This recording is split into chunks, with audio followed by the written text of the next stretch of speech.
ଏବେ ଇଏ ଗୋଟେ ହେଉଛି ଆମମାନେ ଆସିଛେ ଗୋଟେ ଧର୍ମ ଅନୁଷ୍ଠାନରେ ଉପସ୍ଥିତ ହେଇଛେ କିଛି ଧର୍ମର କଥା ଶୁଣିବା ପାଇଁ ଜାଣିବା ପାଇଁ ଆଜି ଉପସ୍ଥିତ ହେଇଛେ। ତେବେ ଧର୍ମଟା ଠାକୁର କହିଲେ ଧର୍ମ ଶୁଣାଯାଏ ନାହିଁ, ଧର୍ମ କୁହାଯାଏ ନାହିଁ, ଧର୍ମ କରାଯାଏ। ଧର୍ମଟା ଗୋଟେ ଏମିତି ଜିନିଷ ଯୋଉଟା ଆମେ ଯେମିତି ଧରାଯାଉ କିଛି କହୁଛୁ ବା ବହିରେ ପଢୁଛୁ, ଟିଭିରେ ଶୁଣୁଛୁ, ମୋବାଇଲରେ ଶୁଣୁଛୁ, ଏଥିରେ ଏ ଧର୍ମଟା କିଛି କାମରେ ଲାଗେ ନାହିଁ ଯେ ପର୍ଯ୍ୟନ୍ତ ମଣିଷ ସେଇ କଥା ଗୁଡାକ ବାସ୍ତବ ଜୀବନ ଚଳନରେ କାର୍ଯ୍ୟକାରୀ ନ କରିଛି। ସେଇଥିପାଇଁ କୁହାଯାଏ ଧର୍ମ ଖାଲି ଶୁଣାଯାଏ ନାହିଁ, ଧର୍ମ କୁହାଯାଏ ନାହିଁ, ଧର୍ମ କରାଯାଏ। ଏ ଧର୍ମଟା କି ଜିନିଷ ଆମେ ଶୁଣୁଥିଲେ ପୂର୍ବ ବକ୍ତାଙ୍କ ପାଖରୁ। ଧର୍ମ ଶବ୍ଦର ଅର୍ଥ ଆମେ ବିଭିନ୍ନ ପ୍ରକାରରେ ବୁଝିଛେ।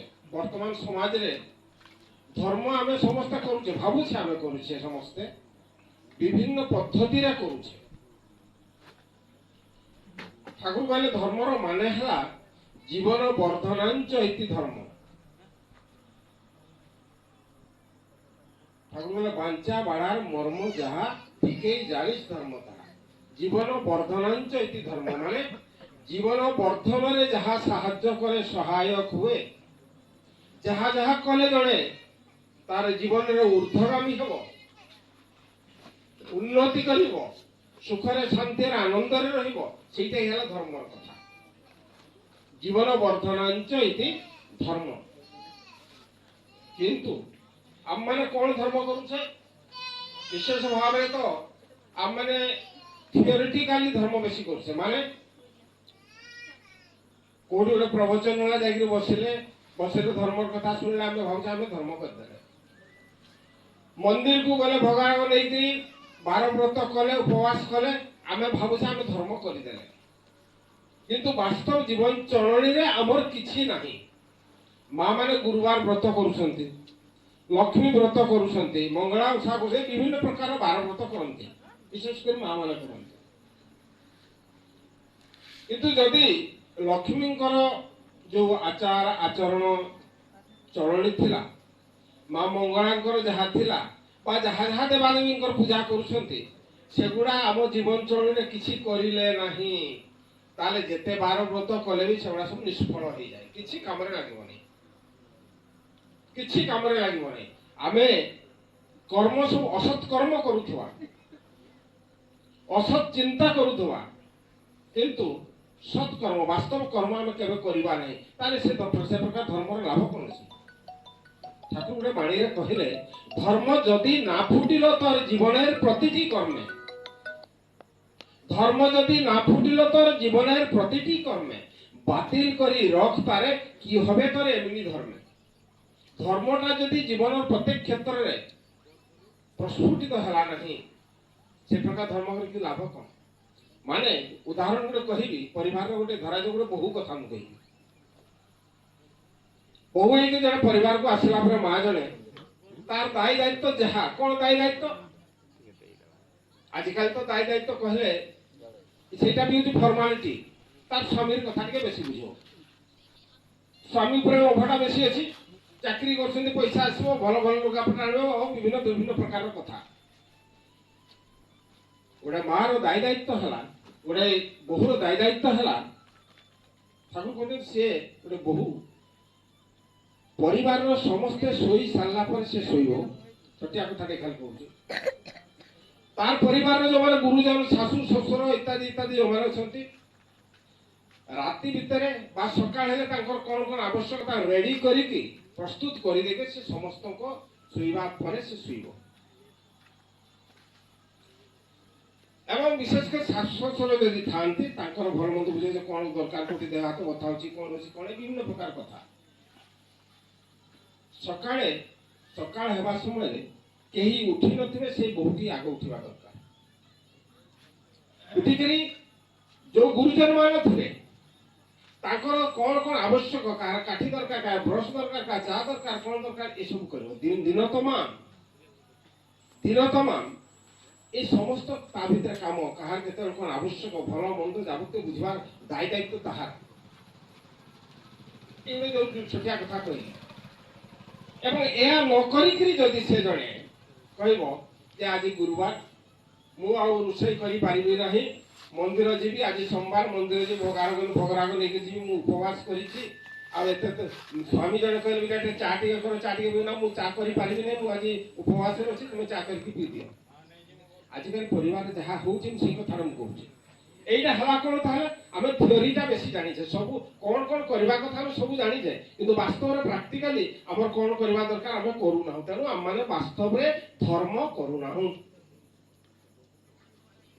ধর্মটা জীবনের প্রত্যেক ক্ষেত্রে তো প্রস্ফুটিত হওয়া কথা, তাহলে আমি এতে যেহেতু খিলাফ করছে আমি ধর্ম কর্ম করু না।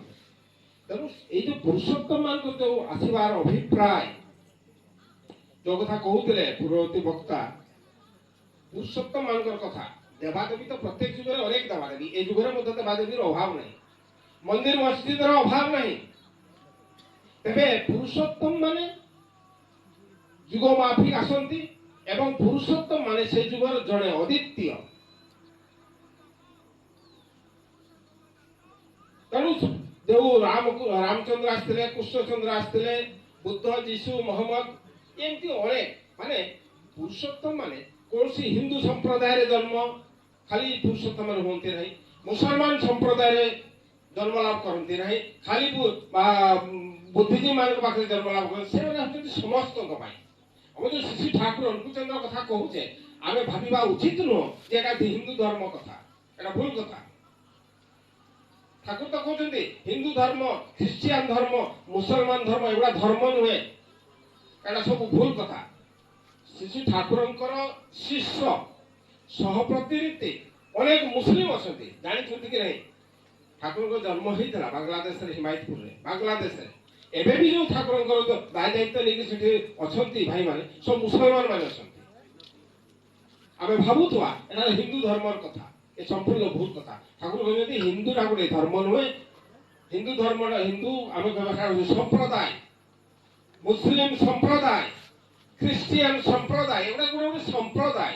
ଧର୍ମ ଗୋଟେ ମାତ୍ର ଧର୍ମ, ଯୋଉଟା ସନାତନ ଧର୍ମ କୁହାଯାଏ। ଏବେ ବି ଦେଖୁଥିବେ এই ওয়াকফ বোর্ড ଯୋଉ ଗଠନ ହେଲା, ଅନେକ ମୁସଲିମ ଭାଇମାନେ କହୁଛନ୍ତି ଏ ସନାତନ ଧର୍ମରୁ ସବୁର ସୃଷ୍ଟି, ହିନ୍ଦୁ, ଖ୍ରୀଷ୍ଟିଆନ ବା ମୁସଲିମ ଏସବୁ ସନାତନ ଧର୍ମରୁ ସୃଷ୍ଟି।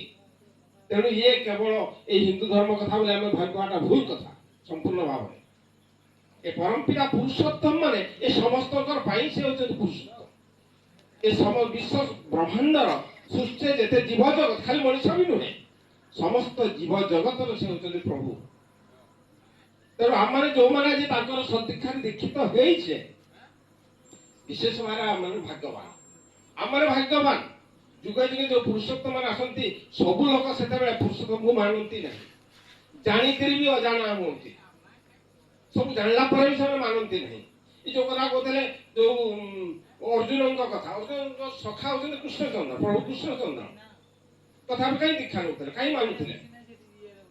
ଯେତେବେଳେ ପରିସ୍ଥିତି ଆସିଲା, ସେ ଜାଣିପାରିଲେ ନାହିଁ, ଭଲ ମନ୍ଦ ବିଚାର କରିପାରିଲେ ନାହିଁ, ଅନ୍ୟାୟ ଅତ୍ୟାଚାର କଥା ବୁଝିପାରିଲେ ଯେ ତାଙ୍କର ବିପକ୍ଷ ପାର୍ଟି ଯୋଉ କୌରବ ମାନେ, ସେମାନେ ଯୋଉ ଅନ୍ୟାୟ ଅତ୍ୟାଚାର କରୁଛନ୍ତି ତାକୁ ନିଧନ କରିବା ଏକାନ୍ତ ଆବଶ୍ୟକ, ଭଲ ମନ୍ଦ ବିଚାର କରିପାରିଲେ ନାହିଁ। ସେତେବେଳେ ପୁରୁଷୋତ୍ତମ କୃଷ୍ଣଚନ୍ଦ୍ର କହିଥିଲେ, ଗୁରୁ ନ ଧରିଲେ ଅର୍ଜୁନ କାହୁଁ ପାଇବୁ ସଦଜ୍ଞାନ, ଗୁରୁ ନ ଧରିଲା ପର୍ଯ୍ୟନ୍ତ ସଦଜ୍ଞାନ ମିଳିବ ନାହିଁ। ଗୋଟେ ରାମଚରିତ ମାନସରେ ଅଛି, ଜାଣିଥିବେ, ବୟସ୍କ ଭାଇମାନେ ଜାଣିଥିବେ, ବିନୁ ସତ୍ସଙ୍ଗ ବିବେକ ନ ହୋଇ ରାମ ନାମ ବିନା ସୁଲଭ ନ ହୋଇ। ମାନେ ଆମର ଯୋଉ ବୁଦ୍ଧି, ବିବେକ, ଜ୍ଞାନ, ଭଲ ମନ୍ଦ ବିଚାର କରିବା ଶକ୍ତିଟା କେତେବେଳେ ଜାଗ୍ରତ ହବ, ବଢିବ ନା ସତ୍ସଙ୍ଗରେ ସଂଶ୍ଳିଷ୍ଟ ହେଲେ, ସତ୍ସଙ୍ଗକୁ ଆସିଲେ ଯାଇ ହେବ, ନହେଲେ ହେବ ନାହିଁ। ସତ୍ସଙ୍ଗ କୁହାଯାଇଛି, ସତ୍ ସହିତ ସଙ୍ଗ ଲାଭ କରିବା, ଏଇଟା ହେଲା ସତ୍ସଙ୍ଗ।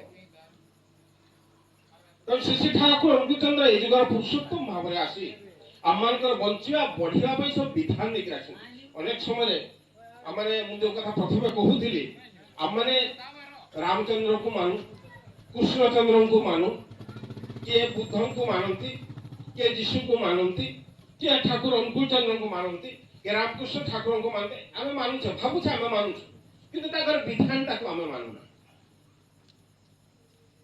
କେମିତି ମାନୁନାହାନ୍ତି? ଯେତେବେଳେ ରାମାୟଣ ପ୍ରବଚନ ହଉଥାଏ ଅନେକ ସମୟରେ ଦେଖିଥିବେ ମା ଭାଇମାନେ ବସିଥାନ୍ତି। ବିଶେଷ କରି ରାମଚନ୍ଦ୍ର, ପ୍ରଭୁ ରାମଚନ୍ଦ୍ର, ମା ସୀତା, ଲକ୍ଷ୍ମଣ ଏମାନଙ୍କ ଯେତେବେଳେ ବନବାସର କଥାଟା ଅଧ୍ୟାୟଟା ଯଦି ପଢା ହୁଏ, ବିଦାୟ କାଳୀନ ଯୋଉ ତାଙ୍କୁ ବିଦାୟ ଦିଆଯାଏ ସେଠୁ ବଣକୁ ଯାଆନ୍ତି, ସେତେବେଳେ ଅନେକ ଆଲୋଚନା ହୁଏ। ଯେ ପ୍ରବଚନ ଦଉଥାନ୍ତି ସିଏ ମଧ୍ୟ ଭାବର ସହିତ ଏମିତି ପ୍ରବଚନ ଦିଅନ୍ତି ମା ଭାଇମାନେ କାନ୍ଦି ପକାନ୍ତି, ଦୁଃଖ ଲାଗେ। ଯେତେବେଳେ ଏସବୁ କଥା ଶୁଣିଲେ, ମା ସୀତାଙ୍କର ସ୍ୱାମୀ ପ୍ରତି ଭକ୍ତି, ପ୍ରଭୁ ଦଶରଥ ରାମଚନ୍ଦ୍ରଙ୍କ ତା ପିତାଙ୍କ ପ୍ରତି ଭାବ ଭକ୍ତି ନିଷ୍ଠା ଭଲ ପାଇବା, ଆଉ ଆମର ଲକ୍ଷ୍ମଣଙ୍କର ଭାଇ ପ୍ରତି ଭାବ ଭକ୍ତି, ଏସବୁ କଥା ଆମେ ଶୁଣିକିରି ଭାବ ବିହ୍ୱଳ ହେଇକି କାନ୍ଦି ପକେଇଥାଉ। କିନ୍ତୁ ଯେତେବେଳେ ସରିଗଲା, ଉଠି ପଳେଇଲୁ, ସେଇଠି କାନ୍ଦି ପଦା ସାଥିକି ପଳେଇଗଲୁ ଘରକୁ। ଘରକୁ ଗଲା ପରେ ସ୍ୱାମୀ ସ୍ତ୍ରୀ ଭିତରେ ଝଗଡ଼ା, ଭାଇ ଭାଇ ଭିତରେ ଝଗଡ଼ା, କୋଉଠି ଜାଗା ଟିକେ କମ ବେଶୀ ହେଇଯାଇଛି, କିଏ କଣ ନେଲା କଣ କଲା, ଏ ଆମ ଭିତରେ ଅନେକ ଅନେକ ପ୍ରକାର ସମସ୍ୟା। ତାହେଲେ ମୋର କହିବା କଥା ହେଲା, ଆମେ ସେ ଯୋଉ ରାମାୟଣରେ ଶୁଣିଲେ, ସେ ବସିକରି କଣଟା ଶୁଣିଲେ, ଆମେ ଖାଲି ସେଇ ସମୟ ଭିତରେ ଭାବ ବିହ୍ୱଳ ହେଇ କାନ୍ଦି ପକେଇଲେ, କିନ୍ତୁ ଆମର ଜୀବନ ଚରିତ୍ର ଭିତରେ ସେଟା ପାଳନ କଲେ ନାହିଁ। ଏଟାକୁ ବାସ୍ତବରେ ଧର୍ମ କୁହାଯାଏ ନାହିଁ। ଏଟା ବାସ୍ତବ ଧର୍ମ ନୁହେଁ। ଆମେ ଥିଓରିଟିକାଲି ବହୁତ ଜାଣିଛେ। ଏମିତି ଅଛନ୍ତି ବୟସ୍କ ଭାଇମାନଙ୍କୁ ମୁଁ ଦେଖି ଅନେକ ଗାଁରେ ତାଙ୍କର ରାମାୟଣ ମୁଖସ୍ଥ ଅଛି, ବହି ବି ଆଉ ଦରକାର ହୁଏନି, ଗାଇ ଯାଆନ୍ତି ସବୁ, କିନ୍ତୁ ତାଙ୍କ ଚଳଣି ସେମିତି ବାସ୍ତବ ଚଳଣି ନଥାଏ। ଲାଭ କଣ ହବ? ତେଣୁ ପୁରୁଷୋତ୍ତମ ମାନେ ଯେତେବେଳେ ଆସନ୍ତି, ସେମାନେ ଆପନି ଆଚରି ଧର୍ମ ଅପରେ ଶିଖାନ୍, ଯେତେ ସବୁ କଥା ଠାକୁର ବାଣୀରେ କହିଛନ୍ତି, ଏ ସବୁ କଥା ତାଙ୍କର ଜୀବଦଶା ଭିତରେ, ଜୀବନ ଚଳଣି ଭିତରେ ସବୁ କରିଛନ୍ତି। ତାଙ୍କର ବ୍ୟକ୍ତି ଜୀବନ ଭିତରେ ଯାହା ଯାହା କରିଛନ୍ତି, ଦୁଃଖ କଷ୍ଟ ଭଲ ମନ୍ଦ ଯାବତୀୟ କଥା, ଏ ସବୁ ବାଣୀ ମାଧ୍ୟମରେ ଆମମାନଙ୍କୁ କହିଛନ୍ତି, ଆମମାନଙ୍କୁ ପାଳନ କରିବା ପାଇଁ କହିଛନ୍ତି। এই যে পরিবার জীবন গুলো এটি রখা হয়েছে, এটা কাহিঁকি অনেক প্রশ্ন আছে। আরে ঠাকুর তো অଛନ୍ତି অনুকূল চন্দ্র, সে ঠাকুর তাকে মানিবা, আহরি তাঙ্কর সহধর্মিণী, তাঙ্কর পুଅ নাতি ইত্যাদি ইত্যাদি কথা, এতে কথা কোন ଅଛି? ଏ ହଉଛନ୍ତି ଦେବ ପରିବାର। ତୁଳସୀ ପତ୍ରଟା ସେ ଛୋଟିଆଟା ଯାହା, ପାକଳ ହେଲେ ବି ତାହା ଏକା କଥା। ତେଣୁ ପୁରୁଷୋତ୍ତମ ମାନେ ଯେତେବେଳେ ଆସନ୍ତି, ତାଙ୍କର ପାଞ୍ଚଟା ଜୀବନ ଥାଏ। ମାନେ ଆମର ଯେମିତି ଅଛି ବ୍ୟକ୍ତି, ଦାମ୍ପତ୍ୟ, ପରିବାର, ସମାଜ, ରାଷ୍ଟ୍ର ଜୀବନ ମଣିଷ ମାନଙ୍କର ଅଛି ସମସ୍ତଙ୍କର। ତାଙ୍କର ସେ ପାଞ୍ଚଟି ଜୀବନ ଥାଏ। ତାର କାରଣ ହେଲା, ସେ ପାଞ୍ଚଟି ଜୀବନ ତାଙ୍କର କେମିତି କେମିତି ଅତିବାହିତ କରିଥାନ୍ତି, ତାକୁ ଯଦି ମଣିଷ ଅବଲୋକନ କରେ, ତାକୁ ଯଦି ଅନୁଶୀଳନ କରେ, ତାର ପାଞ୍ଚଟା ଜୀବନ ମଧ୍ୟ ସୁଖମୟ ଶାନ୍ତିମୟ ହେବ। ଆଉ ଯଦି ପ୍ରଭୁଙ୍କର ଆଗମନ, ଯେମିତି ଆଜିକାଲି ଅନେକ ଜାଗାରେ ରାସ୍ତାଘାଟ ଦେଖିବେ, ଆମର ଇଆଡେ ଟିକେ କମ ଅଛି, କଟକ ପୁରୀ ଭୁବନେଶ୍ୱର ଆଡେ ଯିବେ, ରାସ୍ତା ଘାଟରେ ଗୋଟେ ଛୋଟିଆ ଛୋଟିଆ ମନ୍ଦିର କରିଦେଇ ପଥର ଗୋଟେ ଦେଇକରି ସିନ୍ଦୁର ମାରି କାହିଁକି ଦେବାଦେବୀ ତିଆରି କରିଦେଇଛନ୍ତି ବିଭିନ୍ନ ପ୍ରକାର। ତାର କିଛି ମୂଲ୍ୟ ନାହିଁ, କିଛି ମୂଲ୍ୟ ନାହିଁ। ଆଉ ଯଦି ପ୍ରଭୁଙ୍କର ରୂପ ଗୋଟେ ବିକୃତ ରୂପ ଗୋଟେ ହେଇଥାନ୍ତା, ଗୋଟେ ମାନେ ମଣିଷ ରୂପ ଠାରୁ ଆଉ ଗୋଟେ କଣ ରୂପ ହେଇଥାନ୍ତା, ଆମେ ହୁଏତ ତାଙ୍କୁ କିଛି ଜାଣିପାରନ୍ତୁ ନାହିଁ, ତାଙ୍କ ସହିତ ମିଶି ପାରନ୍ତୁ ନାହିଁ, କିଛି ଅନୁଭବ କରିପାରନ୍ତୁ ନାହିଁ। ତେଣୁ ପୁରୁଷୋତ୍ତମ ମାନେ ହେଉଛନ୍ତି ମଣିଷ ସ୍ୱରୂପ। ସିଏ ଗୋଟେ ବାଣୀରେ ଠାକୁର କହିଲେ, man is God has created man after his own image. God had created man after his own image, ମାନେ ପ୍ରଭୁଙ୍କର ଯାହା ରୂପ, ସେଇ ରୂପ ଦେଇକରି ମଣିଷକୁ ସୃଷ୍ଟି କରିଛନ୍ତି। ତେଣୁ ଆମର ରୂପ କେମିତି ହେବ? ତାଙ୍କ ରୂପ ଯେମିତି। କିନ୍ତୁ ସେ ହଉଛନ୍ତି ଷୋଳ କଳା ତାଙ୍କ ପାଖରେ ଥାଏ, ସେ ହଉଛନ୍ତି ପୁରୁଷୋତ୍ତମ। ତେଣୁ ଆମମାନଙ୍କର ବଞ୍ଚିବା ବଢିଆ ପ୍ରତ୍ୟେକଟି କଥା ସେ ବିଧାନ ଦେଇକରି ଆସିଥାନ୍ତି। ତେଣୁ ଆମେ ଖାଲି ବିଧିକୁ ମାନିଲେ ହେବ ନାହିଁ, ରାମଙ୍କୁ ଖାଲି ମାନିଲେ ହେବ ନାହିଁ। ରାମଚନ୍ଦ୍ରଙ୍କର ଯୋଉ ଯାହା ବିଧାନ ଅଛି ତାକୁ ମାନିବା ପାଇଁ ହେବ, ବା ଖାଲି ବିଧାନ ମାନିଲେ ହେବ ନାହିଁ, ବିଧିକୁ ମଧ୍ୟ ମାନିବା ପାଇଁ ପଡେ। ତେଣୁ ବିଧି ଏବଂ ବିଧାନ, ବିଧି ହେଉଛନ୍ତି ପୁରୁଷୋତ୍ତମ, ସେ ଯୋଉ ବିଧାନ ଦେଇକି ଆସିଥାନ୍ତି, ସେ ଦୁଇଟାକୁ ଯାକ ଆମମାନଙ୍କୁ ଠିକ ଠିକ ଭାବରେ ପାଳନ କରିବା ପାଇଁ, ମାନିବା ପାଇଁ ପଡିବ। ତେବେ ଯାଇ ଆମେ କିଛି ବୁଝିପାରିବା। ଆମମାନଙ୍କର ଅନେକ ପ୍ରଶ୍ନ ଥାଏ, ଯୋଉମାନେ ହୁଏତ ଦୀକ୍ଷା ଦେଇନାହାନ୍ତି, ତାଙ୍କ ମନ ଭିତରେ ଅନେକ ପ୍ରଶ୍ନ ଥାଏ ଯେ ସତ୍ସଙ୍ଗରେ ସବୁବେଳେ ପଇସାର କାରବାର ହୁଏ, ପଇସା ମାଗନ୍ତି। ଏଇ ଇଷ୍ଟବୃତ୍ତି କଥା ଗୋଟେ ଅଛି, ଆଉ ଅନ୍ୟାନ୍ୟ ବହୁ କଥା ଅଛି। ତାକୁ ନେଇକି ପଦେ ମୁଁ କହିବି, ଠାକୁର ଯେତେବେଳେ ଥିଲେ, ଗୋକୁଳ ମଣ୍ଡଳ ବୋଲିକି ଜଣେ ଡାକ୍ତର ଥିଲେ, ଗୋକୁଳ ମଣ୍ଡଳ ଏ ପାବନା ଜିଲ୍ଲାର କଥା ବାଂଲାଦେଶରେ ଠାକୁର ସେତେବେଳେ ଥିଲେ। ତାଙ୍କର ଘର ସମ୍ପତ୍ତି ଅନେକ ଥିଲା କିନ୍ତୁ ଠାକୁରଙ୍କର ଚରଣାଶ୍ରିତ ହେଉନଥିଲା, ତାଙ୍କ ସହ ଦୀକ୍ଷା ଦୀକ୍ଷିତ ହେଉନଥିଲା। ତାର କାରଣ ହେଲା ତାଙ୍କ ମନ ଭିତରେ ବି ଗୋଟେ ସେ ପ୍ରକାର ସନ୍ଦେହ ଥିଲା, ମୁଁ ତ ମୋର ଯେତିକି ଧନ ସମ୍ପତ୍ତି ଅଛି ମୁଁ ତ ଠାକୁରଙ୍କ ପାଖରେ ଯାଇକି ନିବେଦନ କରିବି, କହିବି, ପ୍ରଣାମ କରିବି, ତାଙ୍କର ଦୀକ୍ଷା ନେବି, ସେ ସାଙ୍ଗେ ସାଙ୍ଗେ ମାଗିବେ, ଆରେ ଗୋକୁଲ 500 ଟଙ୍କା ଦେବୁ, 1000 ଟଙ୍କା ଦେବୁ, ଏଟା ଦେବୁ, ସେଟା ଦେ। ଏ ଡରରେ ସେ ଯାଉନଥିଲେ। ତାଙ୍କ ବଳଦା ଦୀକ୍ଷା ନେଇଥିଲେ, ସେ ଅନେକ ସମୟ ତାକୁ ଡାକନ୍ତି ଯେ ଠାକୁର ପାଖକୁ ଯିବା ପାଇଁ, ଦୀକ୍ଷା ନେବା ପାଇଁ, ସେ କିନ୍ତୁ ଯାଆନ୍ତି ନାହିଁ, କେବେ ବି ଯାଆନ୍ତି ନାହିଁ। ଏମିତି କାଳକ୍ରମେ ଗୋଟେ ସମୟ ଆସିଛି ଯେତେବେଳେ ସେ ରାଜି ମାନେ ତାଙ୍କ ବଳଦା କହିଛନ୍ତି ଯେ ଏମିତି ଠାକୁର ଚାହୁଁଛନ୍ତି ତୁମ ଘରକୁ ଆସିବା ପାଇଁ। ସେ କହିଲେ ଠିକ ଅଛି ତାହେଲେ ଆସନ୍ତୁ, ଯଦି ଆସିବେ ମାନେ ଭୟ ଭିତରେ କାଳେ ଘରକୁ ଆସିଲେ ଗୋଟେ କିଛି ମାଗିବେ, ସେ ଭୟ ଭିତରେ ବି ତଥାପି ହଁ ମାରିଛନ୍ତି। ଦିନ ହେଇଛି, କୋଉ ଦିନ ଆସିବେ। ଅବଶ୍ୟ ଠାକୁର କହିଛନ୍ତି ମୁଁ ଯିବି ସେଠିକୁ, ସେଠି ଗାଧୁଆ ବିଧା କରି ସେଠି ଖାଇକିରି ଆସିବି। ଠାକୁର ଆସିଛନ୍ତି, ମନ ଭିତରେ ଚିନ୍ତା ତ ଅଛି, ଯେହେତୁ ସନ୍ଦେହ ଅଛି ଯେ ଠାକୁର ଆସିଲା ମାନେ କିଛି ଗୋଟେ ମାଗିବେ। ଠାକୁର ଆସିଛନ୍ତି, ସେ ଆସିକି ସେ ଗଲେ ତେଲ ଲଗେଇ, ତାଙ୍କ ଘରେ ତେଲ ଲଗେଇ ଏବଂ ଗୋକୁଲ ମଣ୍ଡଳକୁ ମଧ୍ୟ କହିଲେ ତୁମେ ବି ଚାଲ ଯିବା, ଗାଧେଇବା ପାଇଁ ଯିବା। ଜଳାଶୟକୁ ଗଲେ ଗାଧେଇବା ପାଇଁ 2 ଜଣ ଠାକୁରଙ୍କ ସହିତ ଗୋକୁଲ ମଣ୍ଡଳ ଯାଇକିରି ପାଣି ଭିତରେ ପଶିଲା ପରେ ଠାକୁର କହୁଛନ୍ତି ଯେ ଗୋକୁଲଦା ମୁଁ ଆପଣଙ୍କୁ କିଛି ଗୋଟେ ମାଗିବା ପାଇଁ ଚାହେଁ। ଇଏ ଭାବିଦେଲେ ମୁଁ ଯୋଉଟା ସନ୍ଦେହ କରୁଥିଲି ସେଇ ଘଟଣାଟା ଘଟିଗଲା। ସେ ତ ଡରୁଥିଲେ, ପାଣି ଭିତରେ ପଶି ଯାଇଛନ୍ତି, ସେ ଉପାୟ ନାହିଁ କିଛି। ଆଉ କହିଲେ ଠାକୁର ଠିକ ଅଛି, ଯାହା କହୁଛନ୍ତି, ଯାହା ମାଗିବେ ମୁଁ ଦେବି। ଆଉ ଅନିଚ୍ଛା ସତ୍ତ୍ୱେ ସେ ରାଜି ହେଇଛନ୍ତି। ଠାକୁର କହିଲେ ତୁମେ ଛାତିଏ ପାଣି ଭିତରେ ପଶିକି ରହିଛ, ତୁମ ହାତରେ ଅଞ୍ଜଳା ପାଣି ନେଇକରି ସଂକଳ୍ପ କର, ଶପଥ କର, ମୁଁ ଯାହା ମାଗିବି ଦେବ। ମାନେ ଇଏ ଜୋର ଦଉଛନ୍ତି ଯେ ମୁଁ ଯାହା ମାଗିବି ତୁମକୁ ଦେବା ପାଇଁ ପଡିବ। ଏ ବାଧ୍ୟ ହେଇଗଲେ, ଉପାୟ ନାହିଁ କିଛି। ଆଉ ତାକୁ ଏମିତି ଜାଗାକୁ ନେଇଯାଇଛନ୍ତି, ସେ ଉପାୟ ନାହିଁ, ହାତରେ ପାଣି ଧରିକି ସଂକଳ୍ପ କରି କହୁଛନ୍ତି ଯେ ଠାକୁର ଯାହା କହିବେ ମୁଁ ଦେବି। ଏହାରି ଭିତରେ ଗୋକୁଲ ମଣ୍ଡଳଙ୍କର ଗୋଟେ ପୁଅ ଥିଲା। କିଛି ଦିନ ହେଲା, କିଛି ବର୍ଷ ହେଲା ତାଙ୍କର ଦେହାନ୍ତ ହେଇଯାଇଛି। ତାଙ୍କର ଆଉ ସନ୍ତାନ ନାହିଁ, ଧନ ସମ୍ପତ୍ତି ବହୁତ। ସ୍ୱାମୀ ସ୍ତ୍ରୀ ସେ ପୁତ୍ର ହରା ହେଇକରି ଯେତେବେଳେ ଶୁଅନ୍ତି ବିଛଣାରେ, କାନ୍ଦି କାନ୍ଦି କାନ୍ଦି କାନ୍ଦି ବିଛଣା ଭିଜିଯାଏ। ଅନେକ ଦୁଃଖ, ମାନେ ଗୋଟେ ପୁଅ ଯେହେତୁ ତାର ଦେହାନ୍ତ ହେଇଯାଇଛି, ସେମାନେ ଅନେକ ଦୁଃଖ ଭିତରେ ଥାନ୍ତି। ତଥାପି ତ ଲୋଭ ଅଛି ନା, ଅର୍ଥ ଲୋଭ ତ ଅଛି ନା, ଦେବା ପାଇଁ ତ ଲୋଭ, ଇଚ୍ଛା ନାହିଁ ନା। ଠାକୁର କହୁଛନ୍ତି ଗୋକୁଲଦା ତୁମର ଯୋଉ ପୁତ୍ରର ବିୟୋଗରେ ସ୍ୱାମୀ ସ୍ତ୍ରୀ ଯୋଉ ଦୁଃଖରେ ବିଛଣାରେ ଶୋଇଲା ବେଳେ କାନ୍ଦି କାନ୍ଦି ବିଛଣାଟା ଭିଜେଇ ଦିଅ। ସେଇ ଯୋଉ ଦୁଃଖ ତୁମର, ସେଇ ଦୁଃଖଟା ମତେ ଦେଇପାରିବ?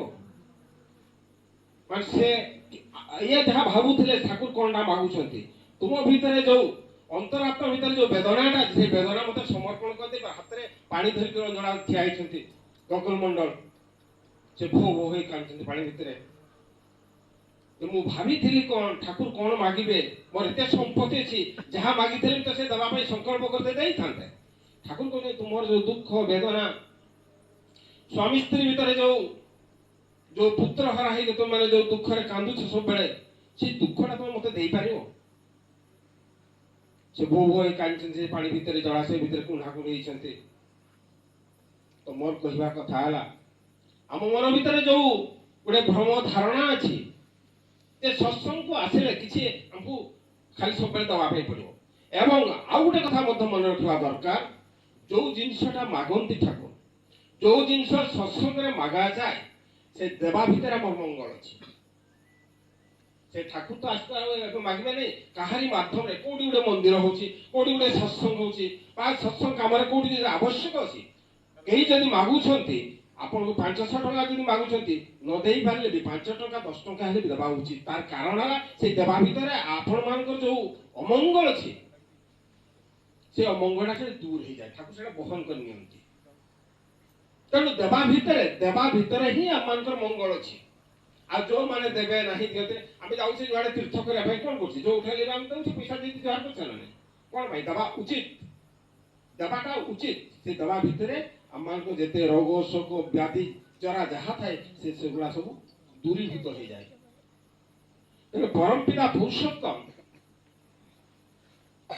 ଯୋଉ କଥା କହୁଥିଲି ଏ ସବୁ ଧର୍ମର ସବୁ ସମ୍ପ୍ରଦାୟର ସେ ପରମ ପିତା ତାଙ୍କୁ ବହନ କଲେ କିଛି ନହେଲେ ଆମେ କଣ ପାଇବା ତମେ ଗୋଟେ କଥା ହେଲା ମୋଟାମୋଟି ସାରାଂଶ କଥାଟା କଣ ହେଲା ଦୀକ୍ଷା ନେଲେ କଣ ମିଳିବ ନା ଦୀକ୍ଷା ନେଲେ ଆମେ ଟିକେ ସୁଖରେ ଶାନ୍ତିରେ ଆନନ୍ଦରେ ରହିବା ପରସ୍ପର ଭିତରେ ପରିବାର ଭିତରେ ଗୋଟେ ପ୍ରେମ ପ୍ରୀତି ବଢିବ ସ୍ୱାମୀ ସ୍ତ୍ରୀ ଶାଶୁ ବୋହୁ ବାପ ପୁଅ ଇତ୍ୟାଦି ଇତ୍ୟାଦି ଭିତରେ ଗୋଟେ ପ୍ରେମ ପ୍ରୀତି ସାଇ ପଡ଼ିଶା ସହିତ ଗୋଟେ ପ୍ରେମ ପ୍ରୀତି ବଢିବ ଏବଂ ଯଦି ଆମେ ଠିକ ଭାବରେ ନାମ ଧ୍ୟାନ କରୁଥିବା ଇଷ୍ଟବୃତ୍ତି କରୁଥିବା ପ୍ରାର୍ଥନା କରୁଥିବା ତାହେଲେ ଆମେ ନିରୋଗ ମଧ୍ୟ ହେବା ଏ ରୋଗ ଶୋକ ଏ ସମସ୍ତଙ୍କୁ ମାଡ଼ିଛି ତାଙ୍କୁ ପ୍ରଭୁଙ୍କର ମଧ୍ୟ ରୋଗ ହୁଏ ପୁରୁଷୋତ୍ତମ ମାନଙ୍କୁ ବି ରୋଗ ହେଇଛି ଅନେକ ଦୁଃଖ ବେଦନା ଦେଇକରି ସେମାନେ ବି ସମୟ ଅତିକ୍ରାନ୍ତ କରିଛନ୍ତି ଏ ସବୁ ହେବ ତେବେ ଦୀକ୍ଷା ନେଇକରି ଠିକ ଠିକ ଜଣେ ଯଦି ପାଳନ କରୁଥାଏ ତାହେଲେ ଯେତେ ପରିମାଣରେ ଅସୁବିଧା ହେବା କଥା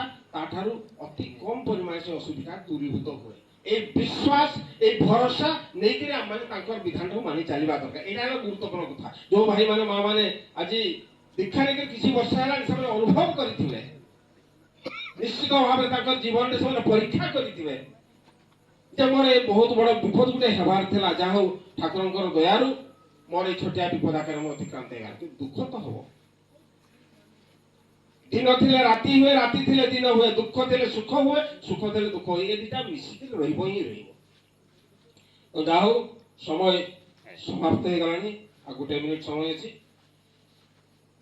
आज जो माने आपण माने एठी आज उपस्थित होइछंती वास्तव में प्रभुंकर दृष्टि आपण मान को ऊपर पड़िछि सेही सप्तयुगर कथा टिके कहिबी जो नारद विष्णु को पचारि प्रभु आपण कोठी थांती प्रभु नारायण विष्णु कहिते ना हम तिष्ठामि वैकुंठे नो च जोगिनं हृदये च मद भक्ता जत्र गायन्ति तत्र तिष्ठामि नारद तो आज भक्त माने सब तांको माने जो जे जो भाव रे राखुछंती से भाव तांको निश्चित भाव दर्शन करतो आज से प्रभु निजे एटी विराजमान करछंती तेणु तांकर दिव्य दृश्य समस्त ऊपर पड़िछि तेणु सर्वशेष रे सर्वे भवन्तु सुखिनो सर्वे सन्तु निरामया सर्वे भद्राणि पश्यन्तु मा कश्चित् दुःख भाग भवेत् वन्दे पुरुषोत्तमं वन्दे पुरुषोत्तमं वन्दे पुरुषोत्तमं।